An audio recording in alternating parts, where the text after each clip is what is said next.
विद्यार्थ्यांनो, जीवनात ध्येय निश्चित केल्याशिवाय तुमचे भविष्य उज्ज्वल होणार नाही.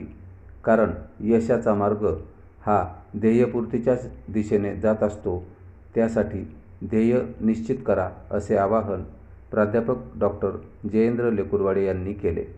ते प्रागतिक विचार मंच व डॉक्टर मानवतकर बहुउद्देशीय संस्था यांच्या संयुक्त विद्यमाने आयोजित गौरव यशवंतांचा या कार्यक्रमात प्रमुख वक्ते म्हणून बोलत होते. भुसावळ शहरातील माळी मंगल कार्यालयात आयोजित केलेल्या या कार्यक्रमाच्या अध्यक्षस्थानी प्रागतिक विचार मंचचे अध्यक्ष जे.पी. सपकाळे होते, तर समारंभाचे स्वागताध्यक्ष म्हणून डॉक्टर राजेश मानवतकर उपस्थित होते. प्रमुख पाहुणे म्हणून माजी सभापती राजेंद्र चौधरी, मराठी साहित्याचे अभ्यासक व विचारवंत प्राध्यापक डॉक्टर जतीन मेढे, राष्ट्रवादी काँग्रेसचे जिल्हा कार्याध्यक्ष राजेंद्र चौधरी, निवृत्त पोलीस अधिकारी दिलीप सूर्यवंशी, अटल प्रतिष्ठानचे अध्यक्ष प्राध्यापक डॉक्टर सुनील नेवे, माजी नगराध्यक्ष सुनील काळे, डॉक्टर युनुस फलाही, गटविकास अधिकारी डॉक्टर आर.पी. तायडे, गस संचालक योगेश इंगळे, माजी सभापती किशोर गायकवाड, सामाजिक कार्यकर्ते संतोष माळी आदी मान्यवर उपस्थित होते. भुसावळ शहर व तालुक्यातील 10वी आणि 12वीच्या परीक्षेत अनुसूचित जातींमधून प्रथम, द्वितीय व तृतीय क्रमांकाने उत्तीर्ण झालेल्या एकूण 169 विद्यार्थ्यांचा यावेळी गौरव करण्यात आला. यावेळी स्वागताध्यक्ष डॉक्टर राजेश मानवतकर, प्राध्यापक डॉक्टर सुनील नेवे, जे.पी. सपकाळे आदींनी मनोगत व्यक्त केले. शहर व तालुक्यातून मोठ्या प्रमाणात विद्यार्थी व त्यांच्या पालकांची या कार्यक्रमासाठी उपस्थिती होती. अत्यंत देखण्या व नियोजनबद्ध असलेल्या या कार्यक्रमाचे प्रास्ताविक प्राध्यापक डॉक्टर जतीन मेढे यांनी केले, तर सूत्रसंचालन समाधान जाधव, विनोद बार्रे, पप्पू वानखेडे यांनी केले. आभार देवेंद्र तायडे यांनी मानले. यशस्वीतेसाठी दिलीप सुरवाडे, संगरत्न सपकाळे, डॉक्टर आर.पी. तायडे, प्राध्यापक आर.बी. इंगळे, निलेश रायपुरे, भारती अवतारे, मीना तायडे, प्रज्ञा वानखेडे आदींनी परिश्रम घेतले. युगदूत न्यूज लाईव्हकरिता संगरत्न सपकाळे, भुसावळ. इथे आंबेडकर जयंतीचे सचिव दिनकरराव लेकुरवाडे असतात, तर शिवजयंतीचा शिवाजी जॉन भाई यांच्याकडे असतो. इथे बुद्ध जयंतीमध्ये आमच्यातले दोघं जाऊन कुठेतरी आरती काही बुद्ध गाथा गातात, ओम नमो भगवतो सम्मा संबुद्धस्य, मला तो उभारायचा. माझा भुसावळ म्हणजे देश आहे आणि हा देश मी जगतोय, मी पाहतोय आणि मी अंगीकार. अशा या भुसावळमध्ये अनेक लोक ह्या शहराला घोषणा देतात. मला म्हणतात मराठ्यांचे घर बांधलं, जळगावला बांधलं असतं, पुण्यामध्ये नोकरी म्हणजे तिथे गेला असतं, काय या शहरामध्ये आलास? म्हटलं हे शहर माझं पहिलं प्रेम आहे.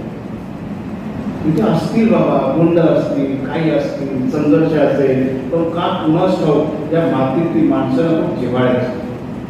थोडक्यात असा म्हणजे जात नावाचा प्रकारच नाही असतो. जात नावाचा प्रकार नाही म्हणजे माळी समाज मंगल कार्यालयामध्ये बहुजनांचा मेळावा होतो. जात राहिली कुठे? स्टेजवर चौधरी आहेत, नेवे आहेत, मानवकर आहेत, माळी आहेत, सुनील काळे आहेत, इथे जात होते. हे सर्व पायिक आहे ना ठिकाणी. फुले, शाहू, आंबेडकर. मग माझे मित्रांना झाले का? माझ्या भुसावळमध्ये माझ्या मित्रांना झाले का गंमत? आमची पोरं ना माझ्या घरात येत आहे, त्यांना भेटलो, त्यांना आदर्श कोणाचा घ्यावा हेच कळत नाही. सुनील आदर्श कोणाचा घ्यायचा म्हणजे अचानक अतिशय मोठ्या गाडीमधून उतरणारा, गळ्यामध्ये सोन्याची चेन, हातामध्ये सोन्याचं ते लॉकेट, पाठीमागे 2-4 स्टायलिश मुलं आणि ते आले भाऊ. मध्ये एखादा कमरेला काही बंदूक आहे, भाई आली. आणि हे बघा किती इझी गोईंग आहे, काय भाईचा करार आहे, काय भाईचं आहे. आता या भाई लोकांची कहाणी तुम्हाला सांगतो. माझा एक मित्र आहे, म्हणजे माझा सिनियर आहे, ते भुसावळमध्ये चुटपुट भाई सोडून. आय एम व्हेरी सॉरी भाई, तुम्ही सगळे माझे मित्र आहात. फर्ग्युसन कॉलेजमध्ये गुंडाची कहाणी केली सुरुवातीची. फर्ग्युसन कॉलेज मधला मोठा गुंड, त्याचे वडील पोलीस इन्स्पेक्टर पुण्यातले, पण इच्छा काय? आपल्याला अरुण गवळी भाई सारखा डॉनचा डॅडी बनले काय? अशी बरेचसे डॅडी बनणारे याच्यामध्ये आहेत जे इम्प्रेस असतात डॅडी बनले म्हणजे डॅडी जेव्हा आला म्हणजे अरुण गवळी जेव्हा पुण्याच्या कोर्टामध्ये हजर करायला गेले त्यावेळेस ह्या मित्राचे वडील त्याला घेऊन येत होते वेड्या घालून आणि हे मोठं बापाच्या मध्ये चाललंय बाप पुढे आणि पाठीमागे अरुण गवळी म्हणजे डॅडी नमस्ते तुमची पाणी दिसायला अरुण गवळी काय डॅडी तुम्ही माझा आयडिया ना डॅडी तुम्ही माझा आदर्श आहात तुझं नाव काय म्हणजे आम्ही अरे समोर साहेब चालले ते तुझे कोण वडील आहे अरे आदर्श त्यांचा घे माझा काय पण हा मुलगा तरीही सुधारायला तयार नाही फर्ग्युसन कॉलेजमध्ये गुंड प्राचार्यांवर काय पेपरवेट मारून फेकणारा काळात बसणारा कोणाला काय प्रॉब्लेम असेल तर भाईकडे यायचं म्हणजे आता जे ऍक्ट्रेस आहे सोनाली कुलकर्णी वगैरे सिनियर सोनाली आम्ही आता सिनियर मध्ये आलो ती येणार सत्या मला याने असं बोलला मला असं केलं सत्याच्या दरबारामध्ये फर्ग्युसन कॉलेजच्या कट्ट्यावरती लोक येणार सोनालीला काय बोलायचं नाही आपली पोरगी असा हा भाई संघर्ष गँगवॉर त्याला अनेक मारामाऱ्या झाल्या हे झालं वडील पोलिसांच्याकडे गुन्हा दाखल नाही झाला पण मी गुंडगिरीचा आनंद त्याला एवढा होता जसं आता माझ्या या भुसावळच्या मुलांना होतो भाई उतरा भाई चला भाई निकला भाई का सगळ्या भाई के पाल भाई के हाथ भाई की बंदूक भाई की चाक भाई की मूछ नसली तरी हा आमचा सत्य पिक्चर पण घातला होता मला कोण आहे आपण आहे फर्ग्युसन रोडच्या पर कोण भाई सत्या भाई दुसरा कोण नाही एक दिवस सत्याच्या आयुष्यात प्रकाश पडला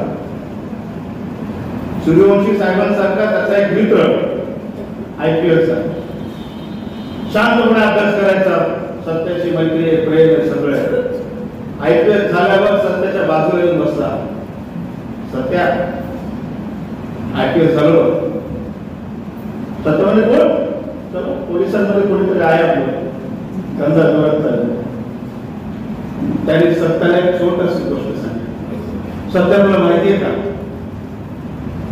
तुला गुंड व्हायचा मी IPS झालो तू बंदूक घेशील सत्या मला पण सरकारी बंदूक पण सत्या फरक आहे काय तू जेव्हा एखाद्याला मारशील तो खून असेल पण मी जेव्हा धावणाऱ्या गुंडाला गोळी मारेल तो वध असेल मी त्याला मारेल मला तमगा मिळेल बिल्ला मिळेल प्रमोशन मिळेल पण तू मारशील तुला मारशील तुझा अंत असाच रस्त्यावर कोणीतरी गोळ्या धरून करणार आहे तर माझा अंत तसा नाहीये मला कोणी गोळ्या घातल्या तरी मी तिरंग्यामध्ये पेटून स्मशान साहेब त्या दिवशी राजूभाऊ त्या दिवशी सत्याचे डोळे उघडले सत्या एकदम शांत पुणे विद्यापीठात जयकर मध्ये अभ्यास चालतो का सत्या तिकडं स्टाईल त्याची ती सिल्वर कलरची होंडा गाडी हिरो होंडा लय भारी वाटायची त्यावेळेस होंडा सत्या आला कंटिन्यू अभ्यास वेळासारखा अभ्यास काय व्हायचं आपण IPS होऊ शकत नाही म्हणजे APS सोडून साहेब डिवाइस करून प्रत्येक वेळेस जात्यात हुशार हो गुंडगिरी करायची इच्छा जात्यात हुशार प्रत्येक मेन हा मुलगा पास आहे नंबर लागत आम्ही ज्युनियर गेलो मी नेट सेट झालो माझा मित्र बाहेर सेट झाला मुंबई विद्यापीठात मोठा समाजशास्त्राचा मोठा अभ्यासक आहे एक दिवशी बसला म्हणजे तुम्ही सगळे पास होत चालले मीच एक तेवढा म्हातारा इथे बसून आहे तुम्ही काहीच होत नाहीये म्हटलं भाई